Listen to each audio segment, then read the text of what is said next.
आपण पाहत आहात RK न्यूज, बातमी तुमची, आवाज आमचा। शेतातील कामादरम्यान पाय घसरून शेतकऱ्याचा दुर्दैवी मृत्यू। राधानगरी तालुक्यातील पिरळ येथील शेतकरी अशोक गणपती टिपुकडे वय 55 यांचा शेतातील कामादरम्यान पाय घसरून पडल्याने दुर्दैवी मृत्यू झाला। या घटनेमुळे पिरळ गावासह परिसरात हळहळ व्यक्त होत आहे।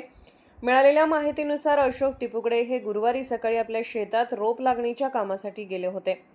तेथे एका पायाने अपंग असूनही शेतीची सर्व कामे स्वतः करत होते। काम सुरू असताना शेताच्या बांधावरून त्यांचा अचानक पाय घसरला आणि ते खाली कोसळले।